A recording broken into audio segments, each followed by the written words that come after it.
Good evening, everyone. Thank you very much for attending this public forum about our MSBA proposed school building project. My name is Tom Hickey, and I'm school superintendent. And we hope that during the course of this forum, we'll be able to offer you some information depending on where you are in the process of knowing what we're trying to accomplish here.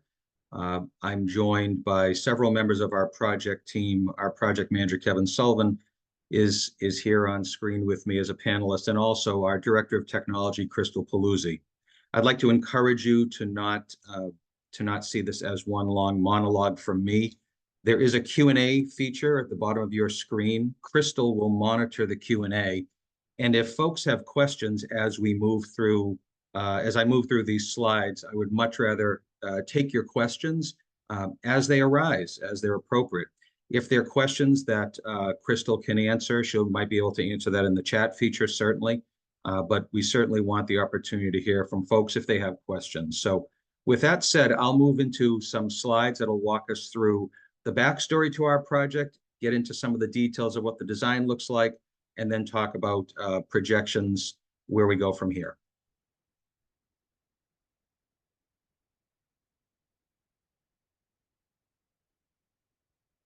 Okay. I assume you all can see this, or I'll get a signal from somebody that this is somehow not properly on the screen. As we might know, this is our current school, 476 Webster Street in Hanover. We're the second oldest regional vocational school in Massachusetts. Chartered in 1960, doors opened in 1962. We have a long-standing history of providing vocational education in the region, of course. The programs we currently offer are on the right: allied health, automotive, carpentry, computer infotech, cosmetology, culinary arts, design, visual communications, electrical, HVAC, horticulture, landscape construction, manufacturing, engineering, tech, metal fabrication, welding. As you'll hear later, if we have the opportunity, we will attempt to add 2 new programs in this new building. It's in the design for a plumbing program and a veterinary science program. 2 programs with very high interest and strong labor market demands. Our story today at South Shore Tech is we're a school on the move with a growing waiting list and with the highest enrollment in school history, about 684 students.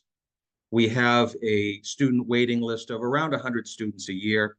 And as of today, we're closing in on about 400 applications for about 180 seats in our 9th grade class. We have been reaching out to the Massachusetts School Building Authority for several years, asking to participate in their grant programs to provide some relief for cost at the local level to take on such a big project. And the message that we've sent is that while we are a well-maintained building, our school is undersized to meet demands. Our building systems are outdated and inefficient. And generally, there are no modern common spaces so we can accommodate the student needs of today. Here's some information about our school population that I think is important to point out. First of all, our students generally do go directly to work. This is something that we think is appropriate in the school mission, while at the same time, we take our academics very seriously. Our students do not leave one step behind others when it comes to having success at the post-secondary level. The class of 2023 seemed to bear that out in terms of what their plans were. We also, as a hallmark of our school, have a strong, robust cooperative education program. And you can see here that last year we had 66,000 hours of co-op time and over $1.1 million earned by co-op juniors and seniors. And for those who are familiar with the vocational education, you know, another hallmark is that students can earn industry-recognized credentials while they're in high school. And I will not read this list to you, but rest assured that potential employers look to see that our graduates have additional credentialing, and that gives them a leg up as they start their career. I'll move into the building project information. This is a lengthy process for the state and for the local school district. The Mass School Building Authority has been a great partner throughout. This process began when we submitted a statement of interest, SOI, which is on the left side of your screen. We were invited in and we moved as quickly as possible to get to the point we are now, spending nearly the entire calendar year 2024 studying and refining a design after thoughtful review of various construction options. Do we renovate what we have? Do we build something new? Will we be able to accommodate more students to meet the growing demand? Where the school building committee is very pleased with the result. Where we go from here is to a district-wide ballot question on January 25th, 2025, where residents of all 9 of our towns will go to a polling place in their community and weigh in on whether or not this project can proceed. If it does proceed, we will move into a design phase, a construction phase in the summer of 26, and hopefully we will open for the start of the 28-29 school year. You may recognize our school. This is a drone's eye footage from over Webster Street in Hanover. The proposed location of our building is on our athletic fields behind the school. During this thoughtful study, we came to the quick conclusion that with wetlands around the property, we had limited options to build something new or to add on in the event that an ad reno was the best option. We ended up looking at this buildable zone oval that you see in the center of the screen. Here's a bird's eye view of a rendering of what the school would look like completed. The building in the back, parking in the middle, which is approximately where our building is now, and our athletic fields in the front. Webster Street is at the top of the screen.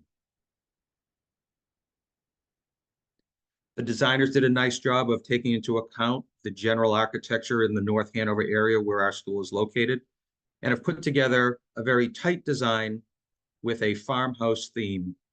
And again, as I said earlier in the presentation, we're looking at a program where we should be able to accommodate 900 students and open 2 brand new programs in plumbing and veterinary science.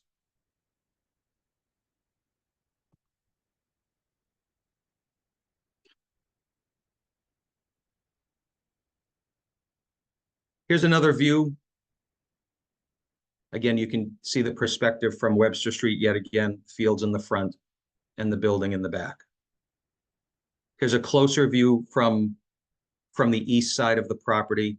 When you look at this design, you'll see the barn-shaped structure on the right. That's actually, you'll see a rendering. That's our gymnasium on the 2nd floor. And then you can see on the left of the screen here, you'll see some tan-colored part of the structure. Those are most of our shops. Long, natural light on the 1st floor. You'll see a rendering in a second. We had to account, of course, for student and staff parking, but since we own our own buses, you'll even see a picture of a school bus here because we house our own buses on campus. And that was another consideration for how this design really came to life, because we needed to preserve some horizontal space for transportation needs of students and faculty. So here's the 1st floor. What you would expect is most of our vocational programs needing high ceilings and bays, given the nature of the curriculum and their equipment, would be on the 1st floor. So anything in a light bluish color is one of our shops. Webster Street, or the entrance to the school, if you were coming to our school, you'd approach from the top of the slide down, where you'd be able to access some very important public-facing programs. Culinary arts in our school restaurant, the Brass Lantern, the cosmetology salon, and this new veterinary science program that will also be able to offer public services. We know that automotive already offers services to the public, and you can see around the back of the footprint here, plumbing, HVAC, horticulture, carpentry, metal fabrication, and MET, which is manufacturing engineering technology.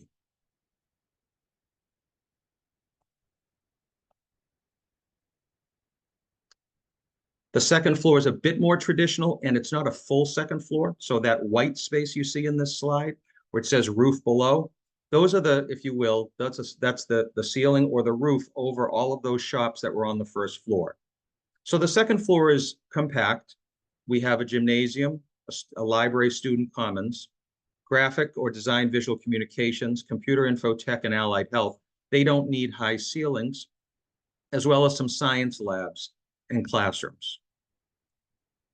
And on the third floor, we have our electrical shop, which needs a high ceiling, as well as some teacher planning space and classroom space as well.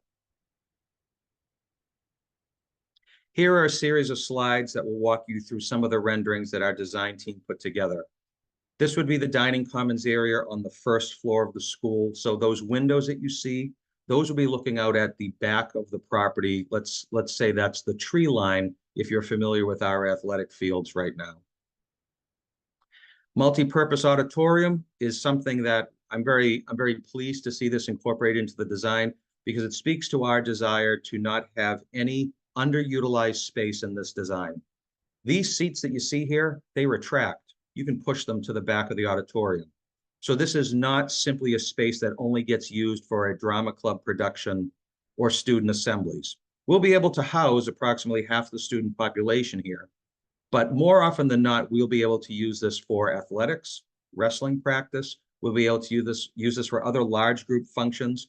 We'll be able to bring vocational equipment in here if we ever wanted to do some sort of a demonstration or a display. So we're very pleased that this is located near our common areas, and this area will get a lot of use. Here's a rendering of our gymnasium. Our current gym, if you remember it, if you're an alumni or if you've been in the school, our current gym is about 8,000 square feet, and the standard size for a high school gymnasium is about 12,000 square feet. You can see the barn-like structure underneath. You might recall I mentioned that earlier. So this is on that second floor. You can see the lighting of the barn windows from the inside of the structure as well. I'm going to run you through a series of shop photographs just to give you a flavor for why specialized space is so critically important at a school like ours. Manufacturing, engineering, tech, what we would have called machine shop in part. Back in the day, you can see some of that equipment in the distance. Metal fabrication, welding. Again, what you should be looking for is this theme of proper amounts of horizontal table space, individual booths for students to do welding work in, well lit, well ventilated. Allied health. This would be one side of our vocational shop with either underclassmen or upperclassmen. Automotive, appropriately located on the first floor, right on that corner. Easy to drive cars in and out, multiple bays, diagnostic bays, plans for electric vehicles. I'm also, by the way, happy to report, again, for those of you familiar with our school, that all of the shops will have a dedicated related classroom right in the shop, which will allow teachers the ease and ability to move students from a related theory setting to a shop setting without needing to ask where we might find space. As you can imagine, as an overcrowded school right now, with everybody using every available square foot, that flexibility simply doesn't exist. The carpentry slide here is important to show not only table space for students to work, but also space for them to build some small structures as they're practicing their skills. Computer information technology, cosmetology, Studio B salon, design visual communications. Again, this is one of those programs on the second floor of the building. You can kind of look out those windows and get a sense that this isn't a ground level program. Again, we placed a few shops on the second floor of the structure. Electrical program. Again, you see booth work. That's the hallmark of the curriculum in grades 9 and 10, as well as the students needing horizontal table space for other work that they're going to do. Horticulture, landscape construction. This is just one piece of their location. Our entire campus is their curriculum, of course, but when they are indoors, they need a dedicated footprint, but they will have an adjacent attached greenhouse, which makes perfect sense for the program. Along with, we'll be locating a freight farm container on the property as well. We'll have the students also construct some outbuildings as time goes on, so we can have horticulture equipment closer to the fields that our students do such a great job maintaining. The HVAC program, again, a similar theme here. And right next to HVAC, oh, sorry, that's after this one. There's veterinary science, which will be in the front of the school. And next to HVAC, we'll have our plumbing program. The one shop not represented here, but still exists, is our culinary arts program. And we can add in a 3D model of that program as well. But suffice to say, the culinary program has the same elements It's just going to have more restaurant space, more instructional space, and a better space in the back of the shop for when, especially for when the students are running that live restaurant. I'll pivot over to design, determination, and cost, and walk you through a little bit of the story of how we arrived at this point. Crystal, are there any questions I could answer before I go into this next phase? There are no questions right now, Mr. Hickey. Okay, thank you. Again, folks, if you have questions, feel free to put them in the Q&A, and I'll be happy to answer them to the best of my ability, or have someone from our project team do so. So when you start this process, you don't start with, let's build something new. The whole point of taking our time to look at all of our options is because we need to be able to explain to our residents why you end up with the preferred design model that you have. We could add or renovate something we already have. We could do none of the above, get no state aid, and simply upgrade what we have, or what's called a code upgrade. The building committee not only had to look at these 3 lanes of possible construction and renovation, we also had to look at varying enrollments. We recently brought in the town of Marshfield, which has been a fantastic addition. They've enrolled 30 ninth grade students. And the state recognized this with a little extra grant money in the reimbursement phase of the process. And they also said we could study up to perhaps increasing to 975 students. The building committee settled on 900 students to design for, which is a sweet spot given the fact that we can add more seats, but we did not want to overtax the site. So to us, a new build addresses the waiting list that's growing, the chronic limited space in the building, the addition of 2 new programs that will absolutely be critically important in the regional labor market, a school designed for 21st century sensibilities when it comes to building security. That is a key component to this entire process. We also look very carefully at cost. It's amazing to think that to add or renovate an existing building, the actual cost might in some cases be higher, or so close that you would still opt for something new. Because as I've said in other presentations, no matter what you could do in an addition, renovation, or even in a code upgrade, you can't take all the 1962 out of the 1962 building. With an aging facility, we need to show voters, we need to show residents that if we're going to spend taxpayer dollars, we're doing it wisely with the best possible value and with the least disruption to our learning community. Another way of looking at this is if you take the preferred model, new 900, 2 new programs, and you look at what would be a code upgrade, it's amazing that the project cost, if you were to compare the two, on the 3rd line of this chart tells it all. We think we're going to have to finance about $162 million after receiving a maximum state grant of $111 million.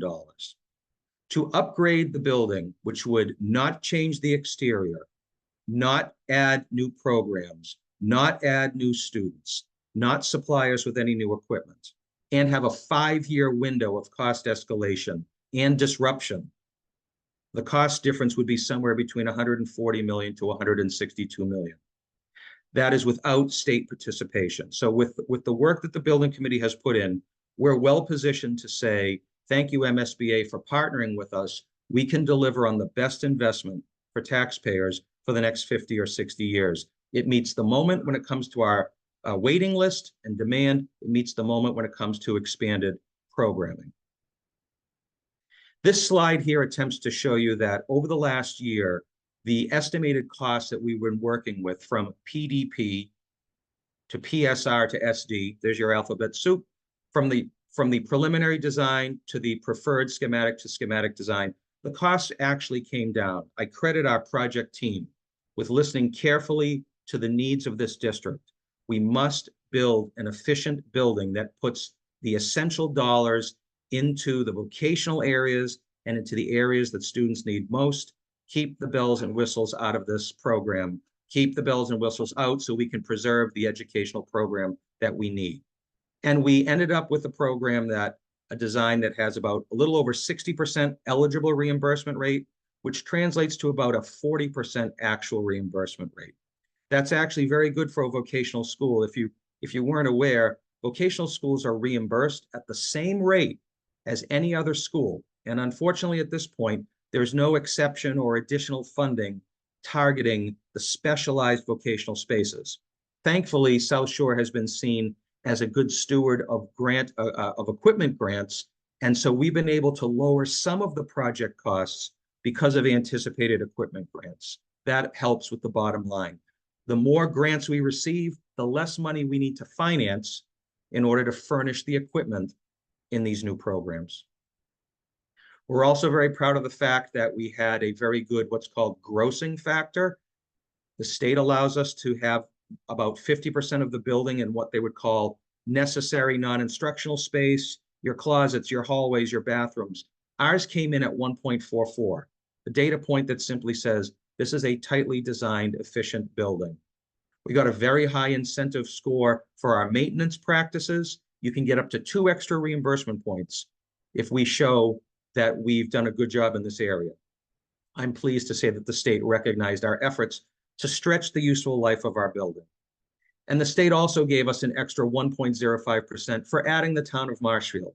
The state will own 1% more of the cost of this project because they recognize that regionalizing and sharing resources is good for all communities. And we also are projected to receive some green school efficiency grants as well. All of that gets baked in to that state grant that we're so proud to be able to partner with the MSBA and then bring to our residents as a way of helping to fund the building.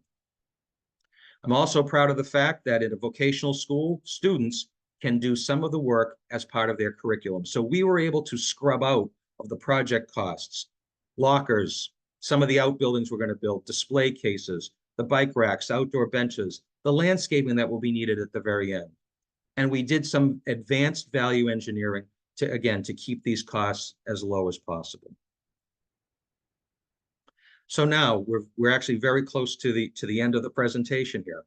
I'll go through this slide. Crystal, I'll ask if there might be any other questions at this point. What comes next for us? Sometime before the end of this week, we're going to post tax impact information on our project website. We're going to show folks a level of detail that I think will help inform several things. What are you thinking about for enrollment projections for my town? How are you calculating debt share?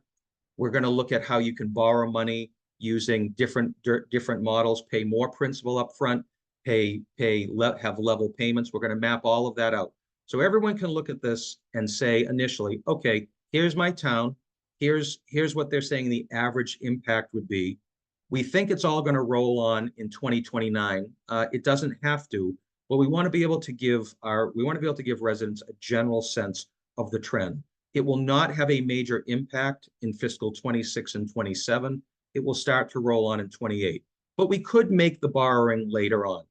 I've said at other forums and other conversations I've had that when the time comes, if we're fortunate to get this project approved, and we are getting ready to bond some of this money that we're going to borrow, that we will bring our town partners together, the financial leaders of our towns, and talk to them about where they see the market and what would be in the best interest of the communities that make up this district. So we'll post that information very soon. I continue to want to talk in our communities. Using an online forum like this is helpful, but certainly I intend to be out in other forums. I'll be at the Hanson Council on Aging after the holidays, the Marshfield Educational Foundation, Marshfield Boys and Girls Club, and a few middle school and elementary school PTOs. I would welcome feedback from anybody participating or watching this webinar if they have any suggestions about other places that we could go in order to continue to raise awareness about this project. When this comes to a vote on Saturday, January 25th, it will be from 9 a.m. to 5 p.m. These are the polling places in our district. And if the aggregate number of yay votes is 50% plus 1, then the project is considered approved. And then we move forward with the design, and each community then takes the next step of asking its residents how they want to pay for their share of this project. My guess, I've said this in many locations, my guess is that most, if not all of our communities would see this as a debt exclusion question, if not for the spring of 2025 for a 26 roll-on, then perhaps soon thereafter. So in any event, that's where things stand right now with our building project. Crystal, are there any questions that I might be able to help folks with? We do have a question, Mr. Hickey, asking if there will be conflicts for space during the new construction and old building demolition. Well, I've said this before. If we can get through COVID, we can get through pretty much anything. But our project team has done an exceptional job mapping out what would likely happen in order to secure a building site while still allowing us to function fully. And I have every confidence that no instruction will be interrupted. We may have to make some adjustments over time with with parking and with parent pickup and whatnot. But from an instructional point of view, this model will not require us to spend money on modular rentals or anything of that sort. So right now, I'm confident that part of the draw to looking at a new building project as being important is that for the children in front of us, again, the kids that are going to come to us in the fall, the children that we're educating right now and for the next 3 years, they are as much a priority as looking to the future. So I'm happy to say that the experience of kids who will be in our building while this construction is going on from the middle of 26 until the middle of 28, if I had to suggest one sacrifice, I suppose I'd have to acknowledge the obvious, and that is we're going to be the away team for a little while for those kids that are playing outdoor sports. But we have great partners in our district, especially in Hanover and Norwell. And I expect that if we're able to partner and use fields in our area, that it'll be as close to home as possible. Thank you, Mr. Hickey. There is one more question I think you just answered, but if you could just clarify again the timing, like when this school would begin construction and when it would be done. Certainly. So if things go to plan, we would put it would be the summer of 26. So my hope would be that we could have the class of 2026 graduate on our football field as we have done for the last several years. And then as soon as we pick up the folding chairs, they'll probably start, they'll want to get started. The spring, summer of 26, starting to do some preparations all the way through the middle of 28. And we hope that we would ribbon cut this and we would migrate over for the 28-29 school year. So when school opens for the 28-29 school year, we've moved over to this new building. And then the next year will be focused on demolition and construction of the fields. Again, part of the planning that our project team has done is already anticipating where we would be able to have safe places for students and staff to park and parent pickup. We'll certainly hear more about that, but I'm very confident that will also that will also be a hallmark of this project, that we'll be able to manage this while still having the school function. So 24 months between mid 26 and mid 28 for the person that asked that question. And that was the last question, Mr. Hickey. Okay, great. Thank you, Crystal. Thanks for monitoring that. I'd welcome any feedback that people may have. You can contact me at school. This is my direct number. And certainly if you have suggestions where else in our communities we can go and communicate, I would appreciate that feedback as well. So thank you very much for attending tonight, and be on the lookout on social media for project updates and other forums that we'll be having in our district. Thanks very much.